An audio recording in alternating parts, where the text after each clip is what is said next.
अस्सलाम वालेकुम, आप देख रहे हैं पाकिस्तान एट 7 और मैं हूं नाजिया अशर। हमारे आज के प्रोग्राम की टॉप स्टोरीज हैं। लंदन और कराची की राहें जुदा, फारूक सत्तार ने MQM की क़यादत अपने हाथ में ले ली, अब फैसले पाकिस्तान में होंगे।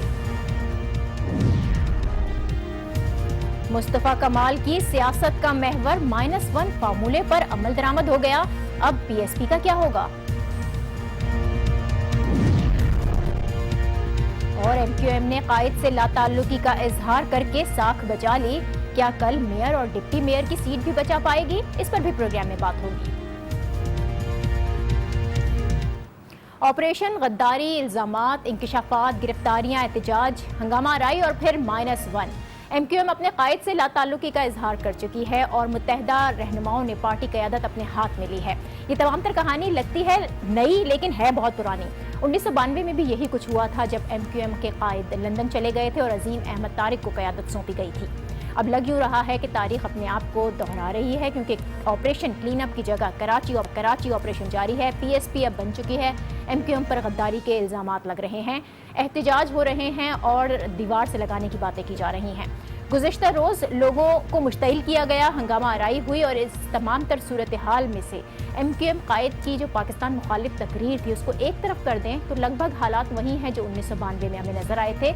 ऐसे में एक बार फिर अवामी मफाद में MQM की मुतबादिल क़यादत सामने आई है और वो क़यादत है फारूक सत्तार की, जो MQM के वफादार और सीनियर रहनुमा समझे जाते हैं। अब उन्होंने लंदन से लाताल्लुक़ी का इजहार किया है और फारूक सत्तार जिन्होंने सारी रात रेंजर्स हेडक्वार्टर में गुजारी थी, आज सुबह जब वो रिलीज़ हुए तो उनके अंदाज भी खासे बदले हुए थे। बड़ी VIP सिक्योरिटी उनको दी गई थी जो कि सिक्योरिटी थ्रेट्स की वजह से उनके सामने साथ थी। और फिर पहले वो घर गए और उसके बाद मकामी होटल और फिर प्रेस क्लब आए थे प्रेस कॉन्फ्रेंस करने, जहां MQM की सीनियर क़यादत उनकी मुंतज़िर थी।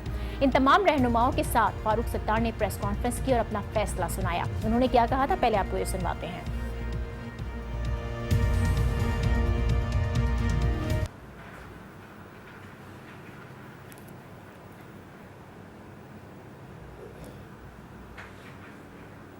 फारूक सत्तार का ये फैसला कि वो अब पार्टी क़यादत के जितने फ़ैसले होंगे पाकिस्तान में ही करेंगे और लंदन क़यादत का उससे कोई ताल्लुक़ नहीं होगा। तमाम तर फ़ैसले पाकिस्तान में ही किए जाएंगे, फ़ैसले पाकिस्तान में होंगे। और फारूक सत्तार की ये प्रेस कॉन्फ्रेंस हम चाह रहे थे कि आपको सुना सकें, लेकिन कुछ टेक्निकल वजूहात की वजह से आप नहीं उससे सुन सके। लेकिन ये वो प्रेस कॉन्फ्रेंस है जिस पर हम पिछले कई घंटे से बात भी कर रहे हैं और इससे कई सवालात भी खड़े हुए हैं।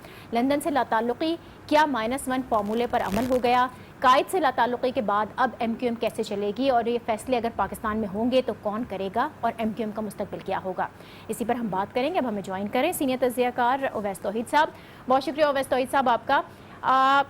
बड़ी सूरत हाल जो है वो तब्दील हुई है, मुतबादिल क़यादत सामने आ गई है जिस पर कई अरसे से हम देख रहे थे कि मुस्तकिल बहस की जा रही थी, लेकिन कराची के लिए एक नए दौर का आगाज़ हुआ है। फारूक सत्तार ने कमान संभाल ली है। अब आपको क्या लगता है हालात किस करवट की तरफ जाएंगे और फारूक सत्तार जिन्होंने आज क़यादत संभालने का ऐलान तो किया है, क्या वो अपने फैसलों में मुस्तहकम रह सकेंगे, साबित कदम रह सकेंगे, अमली तौर पर काम कर पाएंगे? नाजिया, देखिए कि मुतबादल क़यादत मैं नहीं समझता कि मुतबादल क़यादत है। ये ज़रूर है कि एक हाशिया अब खिंच गया है पाकिस्तान की जो MQM है और जो इंटरनेशनल सेक्रेटेरिएट है जो लंदन के अंदर उनके कायद MQM अल्ताफ़ हुसैन 1979 APMSO के आगाज़ से लेके ये जो सफ़र शुरू हुआ था, जब से कायद रहे हैं 1984-85 में जब MQM की बुनियाद पड़ी, ये पहली दफ़ा है गुज़िश्ता 32-34 सालों के अंदर कि अमली तौर पर पूरी MQM की जो लीडरशिप है जो पाकिस्तान के अंदर, उन्होंने 25 साल से जो जिला वतनी काट रहे हैं या गुजार रहे हैं लंदन में, उनसे अपनी लाताल्लुकी का इजहार किया है। तो ये एक हाशिया खिंच गया है, एक काफ़ी बड़ा एक तारीख़ी मोड़ है कि अल्ताफ़ हुसैन जो कायद है, ज़ाहिरी बात है कि जब -1 फार्मूला मुख्तलिफ TV चैनल्स पर आ रहा है तो मैं नहीं समझता, क्योंकि -1 फार्मूला जो है उसकी कॉनोटेशन जो है वो MQM के फॉलोअर्स में नाजिया और उनके वर्कर्स के उसमें उसका नेगेटिव कॉनोटेशन है, उसका जो तासुर है वो मनफी है। तो इसी वजह से वो लफ्ज़ और वो सवाल उसका इजहार नहीं किया, -1 का कहीं कोई जिक्र नहीं आया। जब किसी सहाफ़ी ने सवाल भी किया तो उन्होंने कहा ना ये तो +5 फार्मूला है। -1 का कोई जिक्र नहीं किया गया।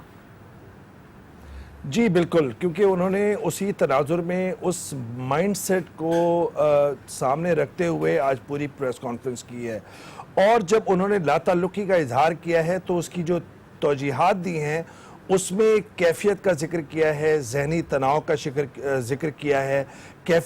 वो कैफियत जो रज़ा हारून साहब, मुस्तफ़ा कमाल साहब जो उनसे डिफेक्ट किए थे, उन्होंने आके बताया था कि हैप्पी आवर जो है वो सुबह से रात तक ख़त्म ही नहीं होता, और उसके बाद वो ऐसे स्टेटमेंट्स देते हैं, दागते हैं, जिसको दिफा करना जो मकामी लीडरशिप है उसके लिए इंतहाई मुश्किल हो जाता है और वो अपने मुंह छुपाते फिरते हैं।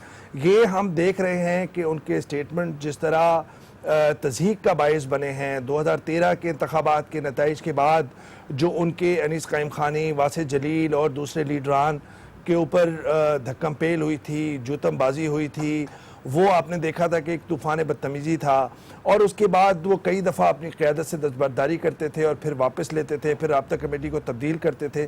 तो आज ये जो लीडरान जो आज बैठे हुए थे नाजिया, इनसे हमारा राब्ता कोई 25 साल हो गए हैं, और वो इन प्राइवेट जो है वो ये कहते थे कि यार हमारी जान जो है वो अजाब में है कि हम किस तरीके से पार्टी को चलाएं। तो आप लीडर्स की बात करें, आप रहनुमाओं की बात करें, लेकिन इससे पहले आपने जो कारकुनान की बात की ना, जिस तूफान बदतमीजी की आपने बात की, उन कारकुनान को कंट्रोल करना क्या इन रहनुमाओं के बस में होगा?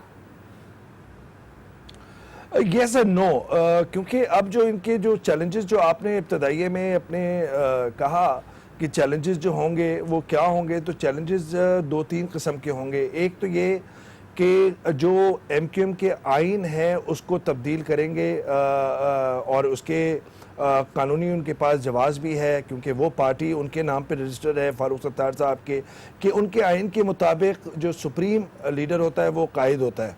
तो एक तो उन्होंने वो तब्दीली करनी है। दूसरा ये देखना है कि इसके ऊपर जो इंटरनेशनल सेक्रेटेरिएट है, जो अल्ताफ़ हुसैन साहब हैं, उनके इर्द गिर्द जो लोग बैठे हैं वो किस तरह रिएक्ट करते हैं, क्योंकि एकदम लाताल्लुकी का इजहार करना तो वहाँ से एक रिएक्शन मुमकिना आएगा, और उसके बाद क्या वो अपने सेक्टर्स और यूनिट्स के अंदर जिस तरह फ़ोन करके एक प्रोवोकेटिव जो स्पीचेस देते थे, क्या वो धड़ेबाजी होगी, क्या वो वर्कर्स, और तो ये एक है। और जो आज जो सारे वादे वईद किए हैं फारूक सत्तार साहब ने, एक पाक साफ सियासत के आगाज़ का ऐलान किया है, और माजी में भी उन्होंने बताया कि उसी पे वो यकीन रखते हैं, उसका अमली तौर पर उनको मुजाहरा करना पड़ेगा नाजिया आने वाले दिनों के अंदर। ये ज़रूर है कि ये आज की जो बैठक है वो काफ़ी लेयर्स में इनकी कंसल्टेशंस हुई हैं। ठीक है, उवैस सईद साहब हमारे साथ हैं, MQM के रहनुमा डॉक्टर आमिर लियाकत हुसैन ने हमें ज्वाइन कर लिया है। आमिर लियाकत हुसैन साहब, बहुत शुक्रिया आपका।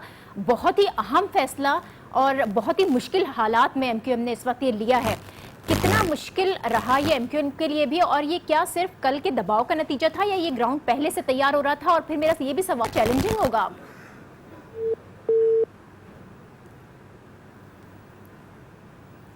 डॉक्टर आमिर लियाकत हुसैन से हमारा राब्ता मुनक़ता हुआ है। उवैस सईद साहब, हम बात कर रहे थे कि ये मेरी कोशिश थी कि डॉक्टर आमिर लियाकत साहब से हमारी बात हो सके, और मैं उनसे ये सवाल करने जा रही थी कि कितना चैलेंजिंग होगा ये MQM के लिए जो फैसला किया गया है, और उस पर अमली तौर पर अमल दरामद भी करना और फिर क्या किस किस्म के मुश्किलात हैं जो अब MQM को कराची में फेस करने को मिलेंगी, कराची में भी और विफाक के साथ जो उसके ताल्लुकात हैं उसमें भी। देखिए, मैं समझता हूँ कि विफाक और सूबाई जो सतह पे जो हुकूमतें हैं वहाँ से एक ताउन का इन्हें जो है मेरे ख्याल में एक एश्योरेंस तो मिलनी चाहिए, और कानून नाफिज करने वाले इदारों की जानिब से, क्योंकि चैलेंज बड़ा है। और ये बात हकीकत है कि इस पूरे 32-34 साल के अंदर एक मेस्मराइजिंग फिगर रहे हैं, एक सहर अंगेज शख्सियत रहे हैं अपने फॉलोअर्स और अपने सपोर्टर्स के लिए। साहब, आपकी तरफ मैं दोबारा आती हूँ। आमिर लियाकत साहब से हमारा राब्ता हो गया, मैं चाह रही हूँ कि उनसे उनका मौक़िफ़ भी। बहुत शुक्रिया आमिर लियाकत साहब, आपका बहुत ही अहम, बहुत बड़ा फैसला किया MQM ने। कितना चैलेंजिंग है और कितनी मुश्किलात में ये अहम कदम उठाया गया है? अभी तो फैसला किया है, और जाहिर है कि इसको जो आपने हमारी जो प्रेस कॉन्फ्रेंस है उसकी स्प्रिट पे देखें, और उसकी अगर आप स्प्रिट में देखेंगी तो चैलेंजिंग तो है, लेकिन यकीनन जाहिर है कि हमने ये नहीं कहा है कि हमने कोई अल्ताफ हुसैन भाई को डिच किया है। असल में इशूज़ बहुत ज़्यादा गंभीर हो गए थे, اور جس طرح کی گفتگو ہو رہی تھی تو انہوں نے خود بھی اپنے بیان میں کہا ہے کہ ان کی جو ذہنی کیفیت ہے وہ ابھی اس طرح کی نہیں ہے کہ وہ گفتگو کر سکیں. تو بہتر یہ تھا کہ یہ معاملات جو ہیں وہ فاروق ستار بھائی جو سینئر موسٹ لیڈرشپ ہے وہ پھر اس کو دیکھیں. عامر لیاقت حسین صاحب، کیا الطاف حسین اب بھی ایم کیو ایم کے قائد ہیں یا نہیں ہیں؟ دیکھیے وہ بانی ہیں، بانی تو ہے نا وہ. جی بانی ہے. اس وقت سارے معاملات تو آپ کے قائد ہیں؟ دیکھیے بانی ہیں وہ، اور اس وقت معاملات کراچی میں متحدہ قومی موومنٹ پاکستان اس کو فاروق ستار بھائی دیں. ٹھیک ہے. اور یہ جو فیصلہ کیا گیا ہے اس میں لنڈن سیکریٹریٹ سے مشاورت یہ کی گئی سب تھی؟ مشاورت سے ہوا ہے، جو کچھ بھی ہے مشاورت سے ہوا ہے. وہاں لیڈرشپ کو پتہ ہے کہ یہاں کیا فیصلہ ہوا ہے؟ لیکن ہم نے میں آپ کو کہہ رہا ہوں نا کہ پریس کانفرنس کی اسپرٹ پہ جائیں جی. تو ہم نے ان بیانات سے اور ان تمام معاملات سے لا تعلقی کا اعلان کیا ہے جن کی وجہ سے کراچی کا امن تہوالا ہوا، میڈیا ہاؤسز پر حملے ہوئے، غلط تقریر کی گئی. اس سے ہم نے لا تعلقی کا اعلان کیا. باقی وہ بانی ہیں، ظاہر نظریہ ان کا دیا ہوا ہے، بانی وہ ہیں. ٹھیک ہے، لیکن آپ نے یہ نہیں بتایا کہ وہ اب قائد ہیں یا نہیں ہیں. دیکھیے اس وقت تو ہم لوگ پارٹی دیکھ رہے ہیں نا، تو ابھی تو فاروق ستار بھائی ہیں. صحیح. تو اب تمام تر فیصلے فاروق ستار صاحب کریں گے؟ جی جی جی جی جی جی. ٹھیک ہے، یعنی ہم اس کو -1 سمجھ لیں؟ کیا سمجھ لیں؟ کیا اس کو -1 کہیں گے؟ یہ +5 ہے جی. آج مائنس چھوڑیں. یہ وہی بات ہے جو آپ نے ابھی کچھ دیر پہلے پریس کانفرنس میں بھی کہی تھی. جی جی جی +5. اب پلس کی باتیں کریں، مائنس. ٹھیک ہے جی. بہت شکریہ. عامر لیاقت حسین ہمارے ساتھ تھے اور وہ یہ کہہ رہے تھے کہ -1 نہیں ہے بلکہ +1 ہے. فیض صاحب یہ وہی بالکل بات ہے جو انہوں نے دہرائی ابھی پریس کانفرنس میں بھی یہی کہا تھا. بڑی پازیٹیوٹی کی طرف وہ جا رہے ہیں، لیکن انہوں نے واضح طور پر یہ نہیں بتایا، بالکل اس پر بات نہیں کی کہ قائد الطاف حسین اب ہیں یا نہیں ہیں. اس سے کیا مطلب لیا جائے؟ آپ نہیں، انہوں نے جو آپ کے تیسری دفعہ جو آپ نے ان کو کریدا تو انہوں نے صاف طور پہ کہہ دیا کہ قائد جو ہے وہ فاروق ستار صاحب ہیں، بانی الطاف حسین. کوئی بھی متنازع کوئی ایسا بیان دینے سے گریز کیا، کیونکہ اب ظاہری بات ہے کہ آپ کو بھی کراچی کا پتہ ہے اور ہمیں بھی پتہ ہے کہ تہ در تہ جو ہے وہ ایم کیو ایم کی جو پوری جو پارٹی کی جو تنظیم سازی ہے وہ ساری سیکٹرز اور یونٹس پر ہے. تو ظاہری بات ہے کہ اس کو ایک مربوط طریقے سے مستحکم کرنا اور واپس اپنے ٹریک پہ لے کر آنا، اپنے فولڈ میں لے کر آنا تو بڑا چیلنج ہے. دوسری جانب میں سمجھتا ہوں کہ کل جو دوسرا چیلنج ہے کہ کل میئر اور ڈپٹی میئر کا الیکشن ہے اور اس کے اندر کافی کانفیڈنٹ لگ رہے ہیں فاروق ستار صاحب. کل جب یہ حراست میں تھے تو ہم اور 2-4 لوگ جو ہے بات کر رہے تھے اسی پہ کہ یہ کس طرح ممکن ہوگا، کیونکہ یہ حراست میں ہے اور ظاہری بات ہے کہ اب باہر آئے ہیں تو اس کا مطلب ہے کہ جتنے بھی کاؤنسلرز جو ووٹ دینے کے اہل ہیں ان سے روابط شروع ہو گئے، مشاورت شروع ہو گئی. اور جو سطح پر جو کراچی کی جو تنظیم سازی میں سارے لوگ تھے وہ سارے آج ہمیں پریس کانفرنس میں نظر آئے گیا اس مقامی ہوٹل میں جہاں پہ مشاورت کا سلسلہ جاری تھا طویل سے نکلے جانے کے بعد، رہا ہونے کے بعد. تو وہ سارے میرے خیال میں جو رابطے ہیں، روابط ہیں وہ بحال ہو چکے ہیں کاؤنسلر سے.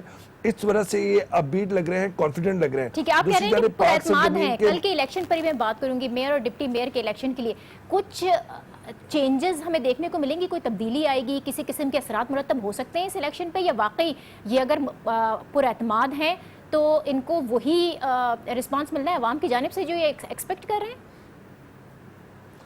دیکھیے وہ جو میئر اور ڈپٹی میئر کا ہوگا تو وہ آپ کو اچھی طرح پتہ ہے انتخابات کا عمل جو آلریڈی کاؤنسلرز جو الیکٹ ہو چکے ہیں وہ اپنا حق رائے استعمال کریں گے تو وہ عوام کی طرف نہیں جائے گا، وہ کاؤنسلرز کی طرف جائے گا. اب یہ ان پر منحصر ہے کہ وہ سیکٹرز اور یونٹس کے تھرو ان سارے کاؤنسلرز تک اپنا پیغام پہنچاتے ہیں. وہ کاؤنسلرز اپنے ان کی جو آج پریس کانفرنس کو اطمینان بخش سمجھتے ہیں. میں سمجھتا ہوں کہ جو ان کی ٹون تھی، جو اپ بیٹ نظر آ رہے تھے، وہ میرے خیال میں ان کے کافی پر امید نظر آ رہے تھے. اور دوسری جانب جو مصطفیٰ کمال ہیں، انہوں نے ایک گارجین کے طور پر کراچی کے سابق میئر جو رہے ہیں، انہوں نے بھی اپنی پریس کانفرنس میں کہا کہ مینڈیٹ جو ہے اس کو لاوارث نہ سمجھا جائے، یتیم نہ سمجھا جائے. تو اس کا مطلب یہ ہے کہ وہ بھی درخواست کر رہے ہیں اردو بولنے والوں کا یا ایم کیو ایم جس کی نمائندہ جماعت ہے جو مینڈیٹ ملا ہے اس کو روندا نہ جائے. اور ریاستی ادارے کراچی کو ایک میٹروپولیٹن سٹی کے طور پہ اس کو چلائیں. اور جو لا اینڈ آرڈر کا مسئلہ ہے اور جو گورننس کا مسئلہ ہے اور جو سیاسی ایشوز ہیں اس کو ایک سنکرنائزڈ وے میں دیکھیں جی۔ نہ کہ اس کو علیحدہ کر کے. تو اجسا جو استعمال کریں کراچی میں پر امن جو لانگ لاسٹنگ امن رہے گا وہ اسی وقت رہے گا جب کراچی کو ایک میٹروپولیٹن سٹی جو ہے اس کی طرح گورن کیا جائے. اور میں سمجھتا ہوں لوکل باڈیز جو ہے اس کی ایک اہم سیڑھی ہے. ناجیہ دوسری جانب جو کل ہم نے پورا دیکھا کہ پاکستان مخالف نعروں سے لے کر اور میڈیا ہاؤسز پہ حملے, اس کے بعد معافی تلافی آج انہوں نے کر دی, مذمت بھی کر دی, لیکن آنے والے دنوں میں ایک بڑا چیلنج یہ ہوگا کہ عملی طور پر یہ ثابت کریں کہ ان کا عسکری ونگ کوئی نہیں ہے, ان کا عسکریت سے کوئی تعلق نہیں ہے. عملی طور پر ان کو ثابت کرنا ہے اور بہت کام کرنا ہے. تشدد کی پالیسی پہ بھی نہیں, تشدد کی پالیسی بھی نہیں ہے کہ یہ جو پی ایس پی ہے اب اس کی تو بنیاد ہی یہ تھی کہ ایم کیو ایم قائد کی یہ مخالف تھی, -1 فارمولا چاہتے تھے یہ. اب جب متحدہ نے قائد سے ہی لا تعلقی یا قائد کے بیان سے لا تعلقی کا اعلان کر کے یہ کہہ دیا کہ فیصلے پاکستان میں ہی ہوں گے, تو ایسے میں پی ایس پی کا مستقبل آپ کیا دیکھ رہے ہیں؟ کیا وہ اب بھی ایم کیو ایم کا متبادل بن سکتے ہیں یا ان کا مستقبل کچھ نہیں رہا؟ نہیں, مستقبل تو ہے. سپہر 3-3:30 بجے کے قریب میری بات ہوئی رضا ہارون صاحب سے, ہم ایسے ہی گپ شپ لگا رہے تھے. میں نے ان سے یہی پوچھا کہ آپ نے قائد الطاف حسین کی پالیسیز کی وجہ سے جو ہے وہ علیحدگی کا اعلان کیا تھا. اب جب یہ ہمیں اندازہ تھا کہ فاروق ستار صاحب اور ان کے جو شرکا دوسرے رہنما ہیں وہ بھی اسی طرح کا اعلان کریں گے, تو آپ سمجھتے ہیں کہ ایک مرجر ممکن ہو سکتا ہے. تو انہوں نے اس کو تو کہا کہ رول آؤٹ کر دیا, اس کا کہا مرجر نہیں ہو سکتا کیونکہ ایم کیو ایم کی جو نام ہے وہ اس پہ ایک دھبے لگے ہوئے ہیں, ایم کیو ایم کے ساتھ نہیں ہو سکتا. پی ایس پی کے دروازے کھلے ہوئے ہیں. جو فاروق ستار صاحب ہیں ہم ان کی بہت عزت کرتے ہیں, وہ ہمارے پاس آ جائے. قائد تحریک الطاف حسین ہی تھے, وہ ہمیشہ یہ کہتے تھے کہ نہیں ایم کیو ایم ایسا جو الزامات لگائے گئے ہیں وہ ایم کیو ایم پہ نہیں ہونے چاہیے. ان کو تو صرف ایک شخصیت پر اعتراض تھا. جی میں وہی بات کر رہا ہوں کہ میں نے بھی یہی توجیہ استعمال کرتے ہوئے ان سے گفتگو کی تھی, اور ان کا یہ تھا کہ اپنی الگ شناخت سے وہ ایک پارٹی کی بنیاد رکھی ہے اور اس کو آگے چلا رہے ہیں. میں یہ سمجھتا ہوں مستقبل کے اندر جس طرح جب حقیقی کی تشکیل ہوئی تھی 92 کے آپریشن میں, جو خون خرابہ ہوا تھا, جو گلیوں سڑکوں پہ قتل و غارت گری ہوئی تھی, وہ نہیں ہوگی. کیونکہ یہاں پہ کچھ یہ جو سلجھے ہوئے لوگ ہیں ان کے اندر بہت زیادہ اختلافات نہیں ہیں. اب الطاف حسین صاحب کی کیفیت یا ذہنی تناؤ کا جس تناظر میں ذکر کیا ہے وہ بہت قریب ترین ہے جو مصطفیٰ کمال صاحب اور رضا ہارون صاحب نے کیا تھا. میں سمجھتا ہوں کہ انہوں نے اپنا مستقبل سیکٹر اور شیخ نے بھی ہمیں جوائن کیا ہے, میں چاہوں گی کہ ان کے کامنٹ لے لوں. شیخ رشید صاحب, بہت بڑی تبدیلی ہوئی ہے کراچی کے اندر, ایک نئی بگننگ ہے یہ, سیاست میں بہت بڑی تبدیلی. ایم کیو ایم کی پوری جو قیادت ہے ہم دیکھ رہے ہیں کہ وہ ہمیں تبدیل نظر آ رہی ہے. آپ کی کیا پیشن گوئی ہے, آنے والے حالات کیا ہوں گے کراچی میں؟ شیخ رشید صاحب سے بھی ہمارا رابطہ منقطع ہوا ہے. بہت شکریہ اویس توحید صاحب آپ کا. کراچی کی جو یہ صورتحال ہے اور ایم کیو ایم میں آنے والی یہ تبدیلی سے متعلق اپنا اظہار خیال کر رہے تھے, ہمارے پروگرام میں شامل تھے. ایم کیو ایم میں ہونے والی یہ تبدیلی آئندہ مستقبل میں کراچی کے مستقبل پر اور پورے پاکستان پر کیا اثر انداز ہوگی اور کس انداز میں اثر انداز ہوگی, یہ آنے والے دنوں میں پتہ چلے گا. اور اس کا فیصلہ اس وقت ہوگا کہ جب لنڈن سیکریٹریٹ سے کوئی رد عمل سامنے آتا ہے. اسی کے ساتھ اب مجھے دیجیے اجازت, کل آپ سے پھر ملاقات ہوگی. اللہ حافظ.